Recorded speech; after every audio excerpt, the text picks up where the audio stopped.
வணக்கம், கணேசன் பேசுகிறேன். ஸ்ரீ ராஜேஸ்வரி திருமண தகவல் நிலையத்திலிருந்து. நிறையா நண்பர்கள் பேசக்கூடிய விஷயங்கள் பொழுதுபோக்காக பேசுகிறீங்க. நான் ஃபோனை எடுத்துகிட்டு சரி அப்புறம் கூப்பிட்றேன்னு சொல்லி கட் பண்ணிட்டா நீங்கள் என்ன நினைக்கிறீங்கன்னா, அதுலேயும் ஒரு தவறான ஒரு கருத்தை கொண்டு வரீங்க.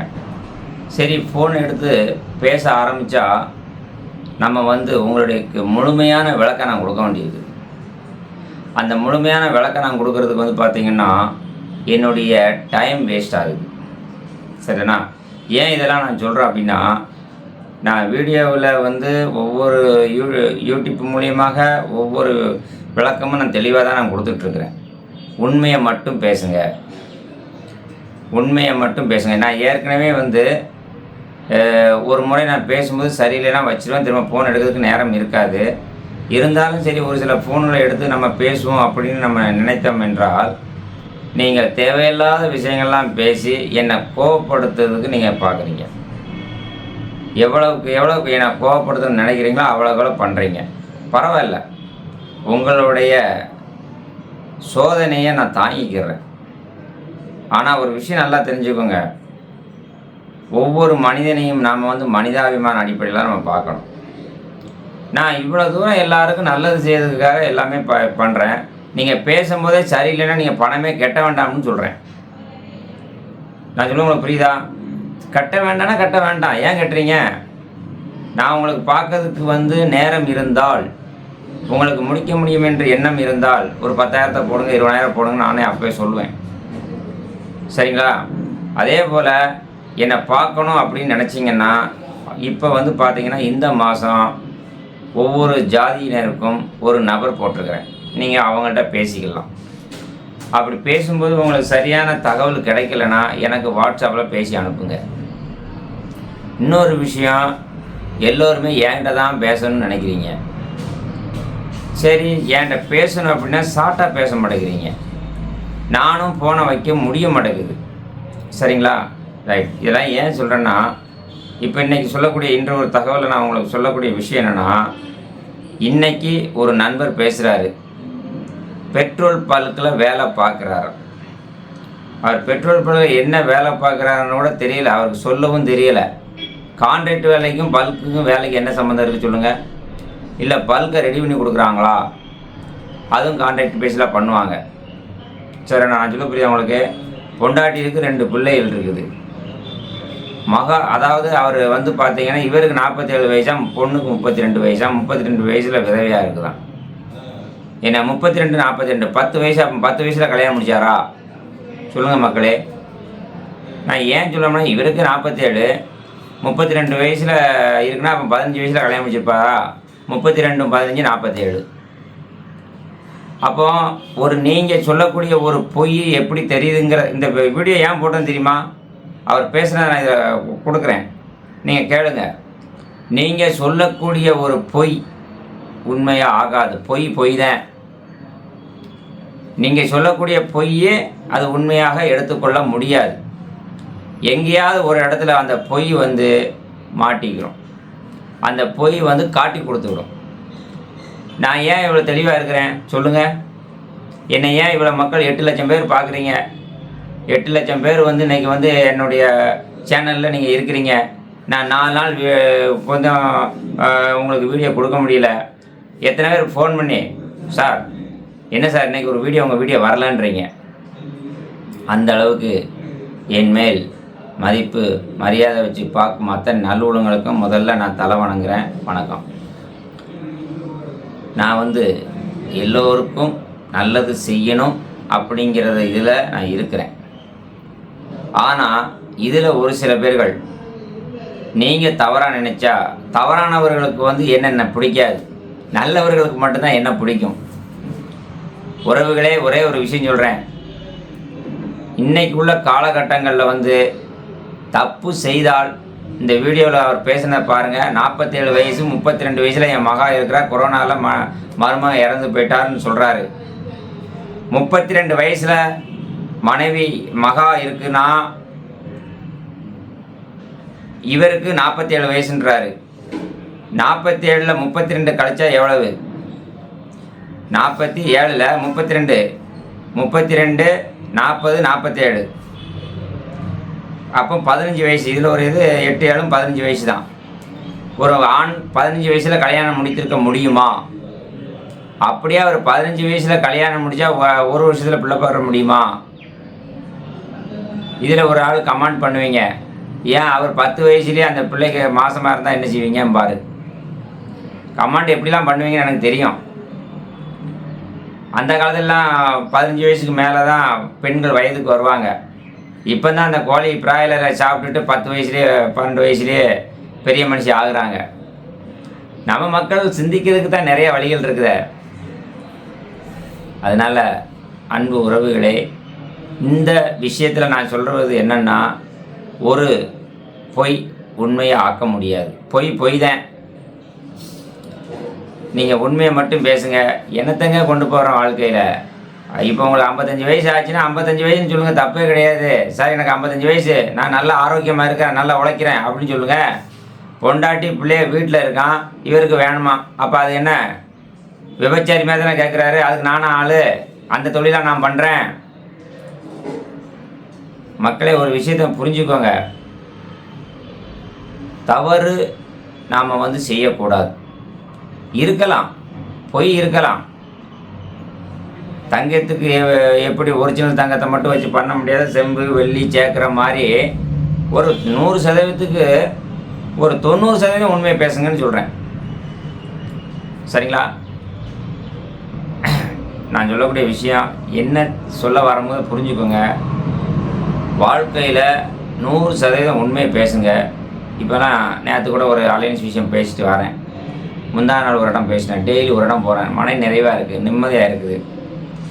அதனால் ஒரே ஒரு விஷயத்தை மட்டும் நிறைவாக உங்கள்ட்ட சொல்லக்கூடிய விஷயம், என்கிட்ட நீங்கள் சொல்லக்கூடிய விஷயத்தை மட்டும் தான் அங்கே சொல்கிறேன். நீங்கள் பெண் வீட்டில் என்ன சொல்கிறீங்களோ அதை தான் பையன் வீட்டில் சொல்லுவேன், பையன் வீட்டில் சொல்ல தான் பெண் வீட்டில் சொல்கிறேன். நான் ஒரு அம்பு, அவ்வளோதான். நீங்கள் சொல்கிறது அங்கேயும் இங்கே சொல்கிறது இங்கேயும் கொடுக்குறது தான். 2 பேருக்கும் பரிமாற்றங்கள் தான். அதுக்கப்புறம் பார்த்தீங்கன்னா நல்லா நேராக விசாரிச்சுக்கோங்க, நீங்களே கலந்துக்கோங்க. இதுதான் உள்ள விவரம். இந்த வீடியோவை பார்த்துட்டு அவர் பேசுகிறத பாருங்கள், அவர் பேசுகிறது உண்மையான்னு பாருங்கள். ஏன்னா பொய் பேசக்கூடாதுங்கிறதுக்காண்டி தான் இந்த வீடியோ நாங்கள் போடுறேன். தயவு செய்து கமாண்டை நீங்கள் பண்ணக்கூடிய ஒவ்வொரு கமாண்டும் நல்ல விஷயமாக மக்களுக்கு போய் சேரணும். நான் உண்மையை பேசணும் என்ன ஏதுன்னு. சில பேர் இதில் போடுவாங்க, இவன் ப்ராடு, நீ ப்ராடுன்னு போட்டிங்கன்னா அதுக்கான ஆதாரத்தை இதில் போடுங்க, உங்கள் செல் நம்பர் இதில் போடுங்க. இப்போ ஒருத்தர் பார்த்தீங்கன்னா, முதல்ல என்கிட்ட மனைவி இல்லை அப்படின்னு சொல்கிறீங்க, பணத்தை கட்டிடுறீங்க. பணம் கட்டின பிறகு நான் வரன் பார்த்து கொடுக்கும் பொழுது அந்த வீட்டுகளில் விசாரிக்கும் பொழுது சரியான நீங்கள் சொன்னது பூரா பொய்யா சொல்கிறீங்க. அப்புறம் எப்படி அவங்க பொண்ணு கொடுப்பாங்க? அப்போ என்கிட்ட நான் உங்களுக்கு பதிவு கட்டினது கொடுங்கன்னா நான் எப்படி உங்களுக்கு கொடுப்பேன்? நான் பார்க்குற வேலை இருக்கலாங்க, அது வேஸ்ட் தானே. அதனால் இனி என்கிட்ட பேசணுனாலே அப்பாயின்மெண்ட்டுக்கே 2000 உங்கள்கிட்ட வாங்க வேண்டியது. அதனால தான் ஆஃபீஸில் கேட்பாங்க, சாரை பார்க்கணுமா, அப்பாயின்மெண்ட் 2000 கட்டி வாங்கிக்கோங்க, இல்லை 10,000 கட்டுங்க, 2000 கட்டுங்க, உங்கள்கிட்ட சாரை பேச சொல்கிறேன் அப்படிங்கிறாங்க. நம்ம அலுவலகத்தில் சொல்கிறாங்க, சாரை பார்க்கணும் அப்படின்னா பேசணும் அப்படின்னா முதல்ல 2000 கட்டி பதிவு பண்ணிக்கோங்க. இது எப்படி இருக்குது? அதனால் தயவு செய்து வெட்டியாக பேசாதீங்க, பொய் பேசாதீங்க, உண்மையை பேசுங்க. வாழ்கிற வரைக்கு நல்ல முறையில் வாழுங்க. அன்பாக குழந்தைகள், மனைவி, மக்களிடம் அன்பை செலுத்துங்க. கோபம் இல்லாத அளவுக்கு நீங்கள் வாழுங்க. கோபம் இருந்தால் டென்ஷன், ப்ரெஷர், உடம்புக்கு கேடு. அதனால் இருக்கிறத வச்சு நிம்மதியாக வாழ்வதற்கான வழியை பாருங்கள். அடுத்தபடியாக நீங்கள் என்னை பார்க்கணும், பேசணும் அப்படின்னா அலுவலகத்தில் இந்த மாதிரி நான் சார்கிட்ட பேசணும் அப்படின்னா உங்களுடைய ஃபோட்டோ, ஆதார் கார்டை கொடுத்து பதிவு பண்ணிக்கோங்க. அந்த பதிவு பண்ண உடனே என்னுடைய டேபிளுக்கு வரும். நானே உங்களுக்கு கூப்பிட்டு இத்தனாம் தேதி வாங்க அப்படின்னு நான் சொல்லுவேன். சரிங்களா? ஏன்னா நீங்கள் வர நேரத்தில் நான் வெளியூர் எங்கேயும் போயிடக்கூடாது. சரிண்ணா?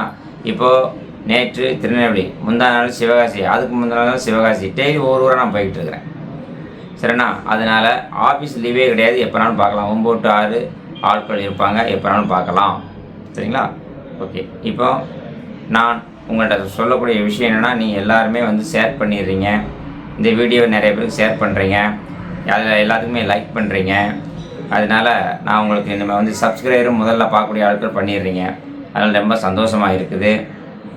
அதனால் இந்த வீடியோ பார்க்கும்போது இந்த வீடியோக்கு மேலே 2 தடவை டபுள் டிக் பண்ணிங்க, 2 தடவை தட்டினீங்கன்னா அது வந்து உங்களுக்கு நீங்கள் வந்து லைக் பண்ண மாதிரி இருக்கும். எத்தனை பேர் பார்த்துருக்கீங்கன்னு தெரியும். அவ்வளோதான். சரிதா? நன்றி. வீடியோ கேளுங்க. நன்றி, வணக்கம். கணேசனா? ஆமாம். சொல்கிறேன், நீங்கள் ஒன்றும் தகவலே தெரியல. யார் பேசுகிறது? குப்புசாமி பேசுகிறேங்க. பார்க்குறேன். இன்னைக்கு ஆஃபீஸ்க்கு வந்துட்டு கூப்பிட்டுமா? சரிண்ணா. எந்த ஊரில் இருக்கீங்க இப்போ? நான் இப்போ திருச்சியில் வேலை பார்த்துருக்கேண்ணா, பெட்ரோல் பங்கு. சரி. அதான் ஃபோன் அடித்தேன் நேற்று. சரி, நான் பார்த்துட்டு சொல்கிறேன் நீங்கள். சரி சரி சரி சரி சரி சரி, ஒன்றும் இன்ஃபர்மேஷனே கிடைக்கல அப்படின்ட்டு தான் இன்னைக்கு ஃபோன் அடித்தேன். சரி சரி சரி. பல்கில் வேலை பார்க்குறீங்களா? பங்கு வேலைண்ணா, புது வேலை பங்கு. என்ன? விராலிமலை இருக்குல்ல? ஆமாம். விராலிமலைக்கு எந்தாண்டா இடையூர்னு ஒரு ஊர். சரி. பைபாஸில் தான் வேலை. ம். அதுதான் ஃபோன் பண்ணால் நேற்று நீங்கள் சரி நான் பார்த்துட்டு உங்களுக்கு இன்ஃபர்மேஷன் கொடுக்குறேன்னீங்க. அப்புறம் ஒன்றும் தெரியல, அப்புறம் இப்போ ஃபோன் பண்ணேன். நேற்று அனுப்பி வச்சியோ? ஏன்னா என்னைக்கு அனுப்புனீங்க? நான் ஒன்றும் அனுப்பல. நீங்கள் வந்து என்னன்னு சொல்கிறேன் அப்படின்னீங்க. ம். அப்புறம் அதுதான் என்னன்னு தெரியல அப்படின்னு சொல்லி ஃபோன் அடித்தேன். இல்லை, பெரும்பாலும் எனக்கு நேரம் இருக்காது. அதான் வாட்சால் போட்டு கொடன்னு கொடையிறாங்களே பார்ட்டிங்க. அது பார்த்தா எனக்கே கஷ்டமா இருக்கு. நீங்களா இருக்கும் பதில் சொல்றீங்க, யாராவது தான் பதில் கூட சொல்ல முடியாது. அவ்வளோ கஷ்டம் உங்களுக்கு. அதான் சரின்ட்டு கேட்கலாம்னு இருக்கோம். சரி சரி சரி. பல்கில் வேலை பார்க்கீங்கன்னா சொந்த பல்க் வச்சிருக்கீங்களா? சொந்த பங்கு கிடையாதுங்க. நாங்கள் லேபருக்கு தான் வந்து வேலை செய்கிறோம். சரி. கான்ட்ராக்ட் வரீங்க. வயசு என்ன ஆகுது? எனக்கு 47 ஆகுதுண்ணா. 47 வயசு ஆகுதா? ஆமாண்ணா. மனைவி என்னாச்சு? அவங்களுக்கு எனக்கு பிடிக்கலன்னு நான் ஒதுங்கிட்டேன், வேற ஒன்றும் இல்லை. பிடிக்கலன்னு ஒதுங்கிட்டீங்களா? ஆமாம். சரி. குழந்தைகள் எத்தனை? குழந்தை 2 பொண்ணு கல்யாணம் பண்ணி கொடுத்தாச்சு. அவங்களே நமக்கு சம்மந்தமே இல்லை. ஓ, வயசு 47, 2 பிள்ளைகளும் கல்யாணம் ஆயிடுச்சு. அவங்களும் கல்யாணம் ஆயிடுச்சு. நான் வந்து இப்போ கோயம்புத்தூர் கான்ட்ராக்டர் SS கான்ட்ராக்டர்கிட்ட அவர்கிட்ட வேலை செஞ்சா, அவர் கான்ட்ராக்ட் எங்கே எடுக்கிறாங்களோ அங்கே போய் வேலை செய்வேன். நாம் வந்து அவங்க வீட்டில் தங்கி இருக்கிறது வேற மாதிரி வாய்ப்பு இருந்தால் கூட அங்கே கூட இருந்துக்கலாம், ஒன்றும் பிரச்சனை கிடையாது. பொண்ணு வீட்லையே. ரைட்டு. பொண்ணு வீட்லயே தங்கி வேலை பார்க்கலாம். வயசு 47 வயசு, 2 பிள்ளைகளை சம்மந்தம் பண்ணிட்டீங்க. இப்போ உங்க வீட்டம்மா உங்களை பிரிஞ்சு போய் எவ்வளவு நாள் ஆச்சு? அது ஒரு 3 வருஷத்துக்கு மேல ஆகுதுங்க. 3 வருஷத்துக்கு முன்னாடி டைவர்ஸ் பண்ணிட்டீங்களா? டைவர்ஸ் எங்களுக்கு என்ன பாயர்ல போய் டைவர்ஸ் எல்லாம் கிடையாது. அவங்க விருப்பப்பட்ட கல்யாணம் பண்ணிட்டு போக வேண்டியதான். பாயர் ஜாதி எல்லாம் வந்து புருஷனுக்குள்ளே வேற புருஷன்கிட்ட கூட போய் கல்யாணம் பண்ணிட்டு போறாளுங்க. அவன் வாழ பிடிக்கலன்னா போனா அப்புறம் விட்டுற வேண்டியதுதான். அதான் ஒன்றும் பிரச்சனை கிடையாது. சரி சரி. உங்களுக்கு பிரச்சனை கிடையாது? எனக்கெல்லாம் ஒன்றும் பிரச்சனையே கிடையாது. நான் தான் சொல்றேன், வீட்டோட மாப்பிள்ளைய கூட இருந்துக்குவேன் பிரச்சனை இல்லாம. சரி, நீங்க பிரச்சனை இல்லாம இருந்துருவீங்க, ஒன்றும் பிரச்சனை இல்லை. இப்ப நான் என்ன கேக்குறேன்னா, 47 வயசு ஆச்சு, 2 பொம்பளை பிள்ளைய கட்டி கொடுத்தாச்சு. சரி. உங்களுக்கு சொந்த வீடு இருக்கா? வீடெல்லாம் சொந்த வீடு இருக்கு. வேற என்ன இருக்கு? நிலம் எதுவும் இருக்கா? வேறெல்லாம் ஒண்ணும் இல்ல, கை காலு தான், உழைப்பு தான். போற இடத்துல 1000 ரூபாய் சம்பளம் கொடுக்குறாங்க, சாப்பாடு போடுறாங்க. ஒரு நாளைக்கு 1000 ரூபாய் சம்பளம் கொடுக்காங்க. வீட்டம்மா உங்களை விட்டு போக காரணம் என்ன? அது ஆரம்பத்துல ஒரு சின்ன பிரச்சனை, அதனால எனக்கு அவங்கள பிடிக்கல. நான் அதனால அவங்க எதுவும் டச் பண்றது கிடையாது. சரி. இன்னொருத்தவங்க கல்யாணம் முடிச்சு அவங்களும் பிடிக்கலன்னா? யார் கல்யாணம் எல்லாம் பண்ணலாம், அவங்க தனியா தான் இருக்கிறாங்க, மாவூட்ல இருக்கிறாங்க. சரி. அவங்க மாவூட்ல இருக்காங்க, அவங்க எல்லாம் கல்யாணம் எல்லாம். உங்களுக்கு பொண்டாட்டி பிள்ளைல எல்லாம் இருக்கு, தனியா வாழ்றதுக்கு ஒரு ஒண்ணு வேணும்னு கேட்கீங்க? ஆமா ஆமா. பிள்ளைங்கெல்லாம் வந்து நம்ம 15 கேட்டானா கொடுத்துருவான், அவ்வளவுதான். இந்த அவங்க சாப்பாடு வேணுமா செலவு வேணுமா அப்படின்னு கொடுத்துருவான், அவ்வளவுதான். அப்ப பொண்டாட்டி பிள்ளைய எல்லாம் பேசுறாங்களா உங்கள்கிட்ட? பிள்ளைங்க மட்டும் பேசுவாங்க, பொண்டாட்டி பேச மாட்டாங்க. அவங்க வீடெல்லாம் பேசுறது இல்ல. சரி. அதனாலதான் சொல்லிட்டு பார்த்து ஏதாவது நம்ம வந்து தொழில் செய்யறோம்னா ஏதாவது ஒரு நிம்மதி இல்லாம பொழப்பா இருக்குது. நீங்க முதல்ல கொஞ்சம் தெளிவான எனக்கு விளக்கம் கொடுத்தா தான் நான் பேச முடியும். அதாவது பொண்டாட்டி வந்து வச்சுக்கிட்டு இன்னொரு கல்யாணம் முடிக்கணும்னு ஆசைப்படுறீங்களா? ஆமா ஆமா. அப்ப அப்படி சேர்ந்து வாழணும்னு நினைக்கிறீங்களா? அப்படி சேர்ந்து வாழ்ந்தீங்கன்னா உங்க வீட்டம்மா வந்து இன்னாரோட சேர்ந்து வாழணும்னு சொல்லி கம்ப்ளைண்ட் கொடுக்காதா? அதெல்லாம் ஒண்ணும் கம்ப்ளைண்ட் வராது, ஒண்ணும் வராது. ஆ, அதெல்லாம் எந்த பிரச்சனையும் வராது.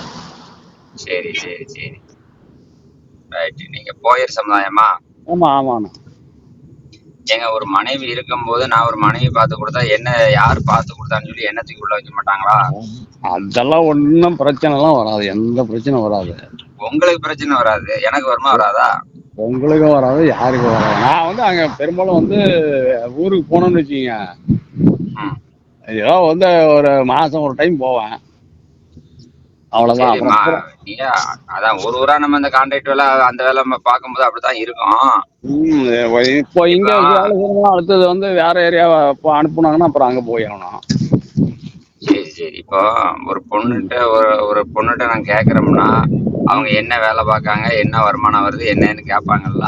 இப்போ நீங்க அவங்கள கூட்டிட்டு அப்போ உங்க வீட்டுக்கு உங்க வீட்டுல போய் வாழுவீங்களா, வேற எங்கேயும் தான் போய் வாழுவீங்களா? ஏங்க நான் இங்கதான் ரூம் எடுத்து இங்கதான் தங்கிறேன், போற இடத்துல இங்கே தங்க வேண்டியதுதான். அதனால அவங்க சொந்த வீடு இருந்தோன்னா அங்கேயே போய் செட்டில் பண்ண 5 நாள் 10 நாள் 20 நாள் கூட வேலை செய்யறோம், போறோம், ஒரு 10 நாள் அங்க இருக்கிறோம்.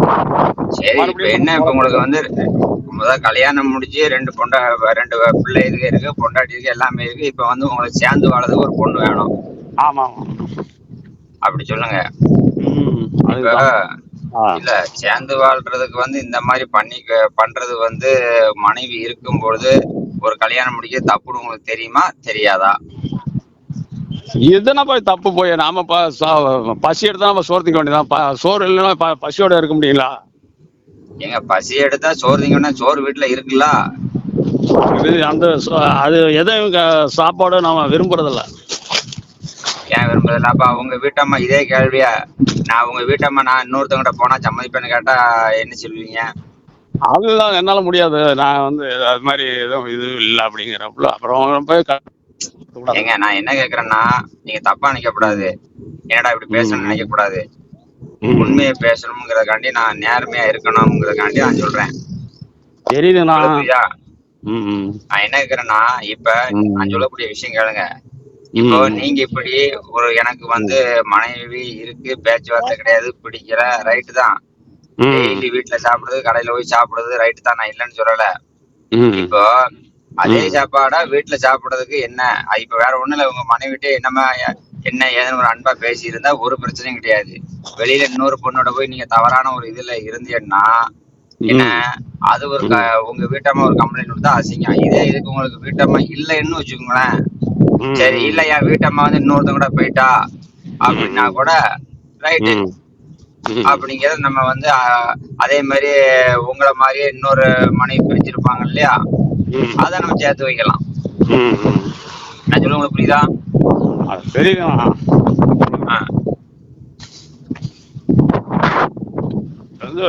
உங்களுக்கு ரெண்டு பொம்பளை பிள்ளை இருக்குல்ல, அவங்க உங்களுக்கு சத்தம் பண்ண மாட்டாங்களா? அதெல்லாம் அவங்க எல்லாம் எதுவும் நம்மள தெரிஞ்ச மாட்டாங்க. காரணம் என்ன தெரியுங்களா, மருமகன் கொரோனால இறந்துட்டான். சரி.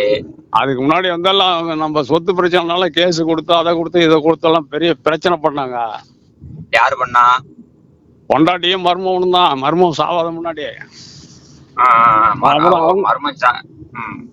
மருமகன் ஒரு வக்கீல் வச்சாப்ல, நானும் ஒரு வக்கீல் வச்சேன். அப்புறம் எங்க வக்கீல் என்ன சொல்லிட்டாப்லே, லேடிஸ் வக்கீல் வந்து நீங்க வந்து சேர்ந்து வாழ்ற மாதிரி இருந்தா அவருடைய சொத்துல அனுபவிக்கலாம், இல்லைன்னா நீங்க அந்த சொத்தை அனுபவிக்கிறது உங்க வாய்ப்பு இல்லை அப்படின்னு சொல்லி தீர்ப்பாயிடுச்சு. சரி. அத மறுபடியும் திரும்பி வந்தோமா, மருமகன் இறந்துட்டாப்லே. மருமகன் இறந்தனால மருமகனும் இறந்துட்டாப்ல, என் மகளை வந்து புருஷன் எல்லாம் படுத்திட்டு இருக்காப்லே, உனக்கு பொண்டாட்டி வேணுமா அப்படிங்கிற பாயிண்ட்ல வராங்க தெரியுங்களா. ஆனா வந்து நீங்க என்ன கை தொடக்கூடாது, எனக்கு தேவையில்ல, ஆனா சம்பாதிக்கிற வருமானம் மட்டும் வேணும் அப்படிங்கிறாங்க. அப்ப வந்து நாம சம்பாதிச்சு என்ன சோத்தை காண போறோம்? புரியுதா? புரியுது புரியுது. அதுக்காக தான் இந்த ரூட்ல போறேன். இல்லைன்னா நான் வந்து மேரேஜ் பண்ணணும்னு அவசியமே கிடையாது. அப்போ உங்க வீட்டம்மாக்கு நீ தொட விட மாட்டேங்கிற, எனக்கு ஆமா, என் கூட வாழ விருப்பம் இல்லைன்ற, அப்ப டைவர்ஸ் கொடுத்துருன்னு சொல்ல வேண்டியானே? டைவர்ஸ் நீ எங்க வேணாலும் போய் கல்யாணம் பண்ணி, உனக்கு என்ன போய் டைவர்ஸ்? நான் என் மாவட்டத்துல இருக்கிறேன், எனக்கு உனக்கு என்ன சம்மந்தம் இருக்குது அப்படிங்கிற பாயிண்ட்ல பேசுறாங்க. சரி, உங்களுக்கு அதுக்காக மகனா? மகா தானேங்க, 2 மகா தானே? ஆமா ஆமா, பொண்ணுதான் ரெண்டும். இப்ப நீங்க சரி, வரக்கூடிய மனைவிக்கு என்ன செய்வீங்க? மனைவி அவங்க என்ன கேக்குறாங்களோ பார்க்கலாம். அவங்க முடிவு என்னன்னு பார்த்தா தான் தெரியும். எப்படி? இப்போ மனைவி, வரப்போற மனைவி என்ன வேணுங்கிறது கேக்குறாங்களோ அவங்க முடிவு பார்த்தா தான் தெரியும் என்னன்னு. சரி, இப்ப நீங்க வீடு தோட்டம் எவ்வளவு என்னென்ன இருக்குன்னு சொல்லுங்க, நான் சொல்றேன். வீடு தோட்டம்லாம் கிடையாது, வீடு மட்டும்தான் இருக்குது. நம்ம தோட்டம் இருக்குதுன்னு சும்மா பொய் பேசிவிட்டு. ஒரே ஒரு வீடு தான் இருக்கா? ஆமா, வீடு மட்டும் தான் இருக்குது. அந்த வீட்டுல உங்க மனைவி மகளும் இருக்கா அப்போ? அவங்க அங்கதான் இருக்கிறாங்க. ஏங்க, உங்க வீட்டுல உங்க மனைவி உங்க மகா இருக்குது. இப்ப ஒருத்தைய வந்து கூட்டி வந்து அவளை எங்க வைப்பிய? நாம வந்து வெளியில தாங்க வாழ வீடு எடுத்து இங்க பொழப்பு நடத்துறதுல இருந்து கொண்டிதான். அதுக்குதான் நான் கேட்கறது என்னன்னா, அவங்களுக்கு சொந்த வீடா இருந்துச்சுன்னு வச்சுங்க, பொண்ணு வீட்டாருக்கு சொந்த வீடா இருந்ததுன்னா அங்கேயே கூட போய் செட்டில்மெண்ட் ஆயிடலாம் தான் உங்களுக்கு ஐடியா கேட்கறேன். அவங்க எதுக்கு? பிரச்சனை உள்ளவங்களை எப்படிங்க அவங்க ஏத்துக்கிடுவாங்க? உங்களுக்கு இவ்வளவு பிரச்சனை இருக்குல்ல. பிரச்சனை என்ன பிரச்சனை? நான் தான் இப்ப வெளியில வேலைக்கு வரேன், வெளியில வேலைக்கு வந்துட்டு இங்கே தங்கிக்கிறேன். அவங்க நம்ம கிட்ட வந்து அது என்னன்னு கண்டுக்கிறதுக்கு வாய்ப்பு இல்ல. நான் ஒரு விஷயம் சொல்லட்டுமா? சொல்லலாம். இந்த மாதிரி விஷயத்த எந்த மேட்ரிமோனிலயா கேட்டீங்கன்னா எவ்வளவு ஒருத்தர் செட் பண்ணி வச்சுட்டு 50,000 1 லட்சம் புடுங்கிட்டு உங்களையும் மாட்டி விட்டுருவாங்க. அதனால நான் சொல்றேன், அந்த மாதிரி போய் நான் மாட்டக்கூடிய இது இல்லைன்னு சொல்லி தான் உங்களை தெளிவா கேட்கறேன். நான் தெளிவான விவரம் தான் உங்களுக்கு சொல்லுதேன். அதான் அது அந்த மாதிரி போய் நம்ம மாட்டக்கூடாதுங்கிற பிளான் பண்ணி தான் உங்களை வந்து விவரமா எப்படி என்னன்னு கேட்டுக்கலான்னு கேட்கறேன். விவரமா கேட்கறதுக்கு நான் ஒரு கேனையான இருக்கேன்னு நினைச்சுக்கிட்டீங்கன்னா எல்லாரும் இப்படி பேசுறீங்க. ஏங்க, நான் தான் என்ன சொல்றேன், ஏங்க யூடியூப்ல பாக்கல இல்லையா? நான் பேசுறது தெளிவா தானே பேசுறேன். ஒரு மனைவி இருக்கும்போது இன்னொரு மனைவிக்கு ஆசைப்பட்டேன்னா, நீங்க இன்னொரு மனைவியோட வாழும்போது உங்க மனைவி இன்னொருத்தன் கூட வாழ்ந்தா உங்களுக்கு எப்படி இருக்கும்? அவங்க வந்து வாழ்ற மாதிரி எல்லாம் ஒரு கண்டிஷன்ல இல்லைங்கண்ணா. அப்படி சொல்லக்கூடாது. நீங்க இப்போ நீங்க ஒழுக்கமா இருந்தா ஒண்ணும் பிரச்சனை இல்ல. இப்ப உங்க மனைவியை கேட்டிருக்கால, ஏன் மகா புருஷனை இழந்து கிடக்குறா, நீ இன்னொரு பொண்டாட்டி தேடி அலையிறியான்னு கேட்டிருக்காங்கல்ல. அது கேட்டுட்டு நான் தான் சொல்லிட்டேன், உன்னால முடியாதுன்னா சொல்லிடு, நான் வந்து வெளியில போறேன்னா என் சௌகரியத்தை நான் போயிட்டு என் சௌகரியத்தை வருவேன் அப்படின்ட்டேன். அத நீ என்னமோ பண்ணிட்டு போ அப்படிங்கிறாங்க. ஒரு விஷயம் இங்க கேளுங்க பிரதர், ஒரே ஒரு விஷயம், நல்ல விஷயத்த சொல்றேன் கேட்டுக்கோங்க. என் இஷ்டத்துக்கு போவேன், என் இஷ்டத்துக்கு வருவோம்னு நீங்க சொல்லுவீங்க, ஆனா அவங்க செய்வாங்க. ஆனா நீங்க செஞ்சா தப்பு, அவங்க செஞ்சா தப்பு கிடையாது. சட்டம் அப்படிதான் இருக்கு, சட்டம் அப்படிதான் இருக்கு. சரினா? அதனால நம்ம ஆம்பளை இந்த மாதிரி கொத்தனார்கள் அதெல்லாம் பார்க்கறதுனால பிடிக்குது வைக்குது இந்த மாதிரி திமிரா பேசுறதெல்லாம் இருந்தா இப்படித்தான் இருக்கும், நடக்கும். ஒண்ணும் பண்ண முடியாது. புரியுதா? இப்ப உங்களுக்கு ஒண்ணும் கிடையாது, வேலையை பாக்குறீங்க, நீங்க உழைக்கிறீங்க, உங்களுடைய வயிற்றை கழுவுறீங்க, உங்களுடைய சுயத்துக்காக வாழ்றீங்க. புரியுதா? ஆமா, அதனால இப்படி எல்லாம் நீங்க என்ன செய்யணும், தப்பு பண்ணக்கூடாதுங்கிறதுக்காண்டி சொல்றேன். இப்ப நான் உங்களை ஆசையா சொல்லி ஒரு அமௌண்ட்டை வாங்குறதுலாம் ஒரு பெரிய விஷயம் கிடையாது. நான் அப்படி உங்களை செஞ்சு பாவம் சம்பாதிக்க விரும்பல. நான் புண்ணியத்தை சேர்க்கணும்னு நினைக்கிறேன், 4 பேருக்கு நல்லது செய்யணும்னு நினைக்கிறேன். சரிண்ணா. அதனால உங்களுக்கு நல்லது சொல்லுதான், புரியுதா? சார் ரைட், ஓகேண்ணா. உண்மையிலேயே உங்களுக்கு மனைவி வந்து கொடுமைப்படுத்துறாங்க இல்ல அப்படின்னு நீங்க உடனே டைவர்ஸ் வாங்கிட்டீங்கன்னா ஏற்பாடு பண்ணி கொடுக்கலாம். சார் ரைட், அப்படியே பார்த்துக்கலாம். ஆமா, அதனால இந்த மாதிரி விஷயங்கள்லாம் வந்து பாத்தீங்கன்னா இது தப்பு, அவ்வளவுதான் என்னால சொல்லுவேன். யூடியூப்லயே நான் என்ன சொல்லணும்னா, இந்த மாதிரி எல்லாம் என்கிட்ட பேசி டயத்தை வேஸ்ட் பண்ணாதீங்க அப்படின்னு. நிறைய பேர் வந்து பாத்தீங்கன்னா தேவையில்லாத விஷயத்த பண்றீங்க. அதனாலதான் பெரும்பாலும் போன் எடுக்கிறேன். இப்ப நான் ஆபீஸ்க்கு கார்ல வந்துட்டு இருக்கறனால நான் பேசுறேன். இதே ஆபீஸ்ல இருக்கிற நேரம் நான் எந்த இதுவும் பண்ண மாட்டேன். சார் ரைட், ஓகேண்ணா. நான் ஒரே ஒரு விஷயம் உங்களுக்கு சொல்ல, ஒரு பிரதரா சொல்றேன். மனைவி பிள்ளைகள் இருக்குது, அந்த மறுமணமான உங்க மகளுக்கு வந்து குழந்தைகள் இருக்கா? இருக்கு. வயசு என்ன உங்க மகளுக்கு? அது ஒரு 30-32 பக்கமா இருக்கு. 32 வயசு உங்க மகளுக்குன்னா உங்களுக்கு 47 வயசு எப்படி சார் வரும்? என்ன இதுல இருந்து பொய் பேசுற மாதிரி இல்ல, 19 வயசுல கல்யாணம் பண்ணிட்டா. அது ஆ. கல்யாணம் பண்ண உடனே குழந்தை பிறந்துருச்சு. ரெண்டாவது ஆ. குழந்தை வந்து உடனே ஒரு 2 வருஷத்துல பிறந்துருச்சு. ம். அப்புறம் அவன் வயசு ஆகாத என்ன பண்ணும்? இல்ல நான் என்ன சொல்லணும்னா, இன்னைக்கு உள்ள ம். ஆம்பளைங்க 50 வயசு ஆனாலும் 30 வயசுன்னு சொல்றது. ஏன்னா இல்ல என்கிட்ட இந்த முதல் மனதுக்கே நிறைய பேரு, சார் பையனுக்கு ஒரு 3 வயசு 5 வயசு கம்மியா போட்டு ஜாதகம் எழுதியிருக்கேன், இதை வச்சுக்க அப்படிலாம் எழுதி நீங்க பண்ணீங்கன்னா கண்டிப்பாக மாட்டிக்கிடுவீங்க. ஒரு நாளைக்கு உங்களுடைய ஆதார் கார்டு, பேன் கார்டு எல்லாத்தையும் எடுத்து பார்ப்பாங்க. ஏன்னா அதுல எதுவும் பிரச்சனைனா பழபடி பிரிஞ்சு போயிருவாங்க. தப்பு பண்ணாதீங்க, உண்மையை மட்டும் சொல்லுங்க, உண்மையை சொல்லி விருப்பம் இருந்தா செய்யுங்க. அதாவது எத்தனையோ புரோக்கர்கள் இருக்கிறாங்க. இப்ப என்னையவே பாத்தீங்கன்னா எல்லாரும் நல்லவனா சொல்லுவிய, ஏன்னா நல்லது செய்திருந்தா நல்லது கிடைக்காது. அதுவும் எனக்கு தெரியும். அதுக்காக நாங்க வருத்தமும் படல. சரிண்ணா, சரி பார்ப்போம். நான் என்னன்னு பார்த்துட்டு உங்களுக்கு ஏற்பாடு பண்றோம். நீங்க ஒண்ணு ஏற்பாடு பண்ண வேண்டாம், ஒண்ணும் பார்க்க வேண்டாம். அந்த மகளுக்கு ஒரு வரனை பார்த்து கொடுக்க பாருங்க. இப்ப உங்களுக்கே ஒரு வரன் தேவைப்படுதுன்னு சொல்றீங்க. அப்ப உங்க மகளுக்கு என்ன செய்யணும் அப்படின்னா அதை நீங்க ரெடி பண்ணுங்க. அவ சந்தோஷமா கடைசி காலத்துல இருக்கட்டும். சரி, என்ன உங்களை விட 20 வயசு குறைவான உங்க பிள்ளைகளுக்கு அதுக்கு ஒரு துணை கடைசி வரைக்கும் வேணும். உங்க மனைவி